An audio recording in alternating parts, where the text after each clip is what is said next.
Stocks and ethical investments में आप सभी का स्वागत है। डीमार्ट इस कंपनी ने अपने क्वार्टर 1 के रिजल्ट्स को डिक्लेयर किए हैं, जिसको हम डिटेल में एनालाइज करेंगे इस वीडियो में और देखते हैं कि क्या इस रिजल्ट ने मार्केट के एक्सपेक्टेशन को बीट किया है या मिस। हम देख सकते हैं कि ईयर ऑन ईयर बेसिस में 0% की ग्रोथ है नेट प्रॉफिट में। तो चलिए शुरू करते हैं। इस कंपनी का बिजनेस शरिया कंप्लायंट है और हम इस रिजल्ट के एक्सपेक्टेशन का डेटा देखें तो हम देख सकते हैं कि सेल्स में एक्सपेक्टेशन थी 16,583 करोड़ की और नेट प्रॉफिट की एक्सपेक्टेशन थी 883 करोड़ की। तो चलिए इसको कंपेयर करते हैं इसके एक्चुअल रिजल्ट से। तो हम देख सकते हैं कि सेल्स में ईयर ऑन ईयर बेसिस में 16% की ग्रोथ है। कंपनी ने डिक्लेयर किए हैं सेल्स ऑफ 16,360 करोड़ के, जो कि इसके एस्टिमेशन से मिस होती दिखाई देती है। हम नेट प्रॉफिट की बात करें तो हम देख सकते हैं कि ईयर ऑन ईयर बेसिस में 0% की ग्रोथ है। कंपनी ने डिक्लेयर किए 773 करोड़ के नेट प्रॉफिट, जो कि इसके एस्टिमेशन से मिस होते दिखाई देते हैं। हम इस कंपनी से लेटेस्ट न्यूज़ की बात करें दोस्तों तो हम देख सकते हैं कि कंपनी ने कहा है कि उनकी जो रेवेन्यू ग्रोथ है वो अफेक्ट हुई है by 1 to 1.5% due to high price drop in the main essential and non food items. इस कंपनी के जो रिजल्ट्स है वो फ्राइडे को आए थे मार्केट क्लोज होने के बाद।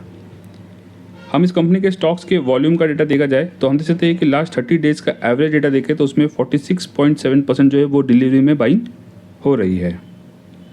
हम इसके कंपनी के स्टॉक्स के रिटर्न्स की बात करें तो हम देख सकते हैं कि लास्ट 1 ईयर में नेगेटिव रिटर्न्स है 16.9% के और लास्ट 6 मंथ में पॉजिटिव रिटर्न्स है 10.3% के। लास्ट 3 मंथ में 1.3%, लास्ट 1 मंथ में 0.2% और लास्ट 1 वीक में 4.5% के नेगेटिव रिटर्न्स है। हम इस कंपनी के फंडामेंटल्स को देखें दोस्तों तो हम देख सकते हैं कि एक लार्ज कैप कंपनी है जिसका market cap near about 2,64,451 crore का है और इस कंपनी ने अपने इन्वेस्टर्स को पिछले 3 साल में 1.9% के रिटर्न दिए हैं। करंटली इसका पी रेशियो जो है 97 पॉइंट्स के करीब पर दिखाई देता है, जो कि एक्सपेंसिव है। करंटली इस कंपनी का स्टॉक अपने 52 वीक के एक मीडियन रेंज पर ट्रेड करता हुआ दिखाई देता है। और हम ईयर ऑन ईयर बेसिस पे इस कंपनी के सेल्स एंड प्रॉफिट को कंपेयर करें तो और लास्ट 5 ईयर्स का डेटा देखा जाए तो हम देख सकते हैं कि सेल्स में इसमें कंटिन्यूसली एक स्टेडी ग्रोथ दिखाई देती है ईयर ऑन ईयर बेसिस में। बट हम नेट प्रॉफिट की बात करें तो हम देख सकते हैं कि 2022 में इस कंपनी के नेट प्रॉफिट्स थे 1,492 करोड़ के और उसके बाद अगर हम देखें तो ईयर ऑन ईयर बेसिस में इसके जो प्रॉफिट है एक पर्टिकुलर रेंज में बाइंड हो चुके हैं। हम इस कंपनी के शेयर होल्डिंग पैटर्न की बात करें और लास्ट 5 क्वार्टर्स का डेटा देखा जाए तो हम देख सकते हैं कि प्रोमोटर्स की होल्डिंग इसमें ऑलमोस्ट कांस्टेंट है 74.6% की।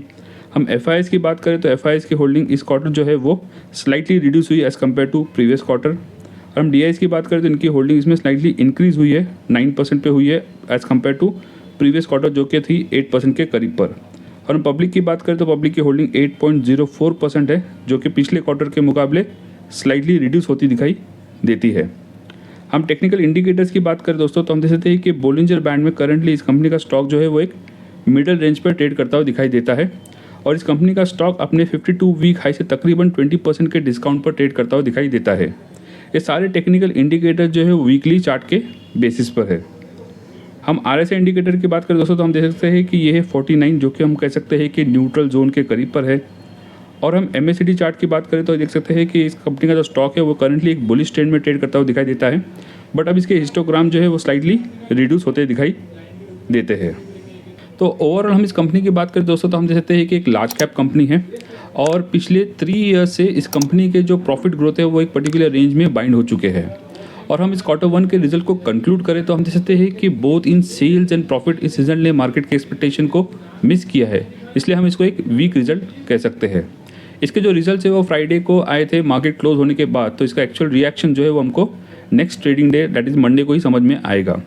तो आपको क्या लगता है इस रिजल्ट के बाद इस कंपनी के स्टॉक में और करेक्शन होगा या इसमें और बाइंग होगी? कमेंट सेक्शन में ज़रूर लिखना। तो इस वीडियो में इतना ही दोस्तों। अगर कंटेंट पसंद आए तो लाइक, शेयर और सब्सक्राइब करना ना भूलें। मिलते हैं अगले वीडियो में एक न्यू इंटरेस्टिंग टॉपिक के साथ। Thank you.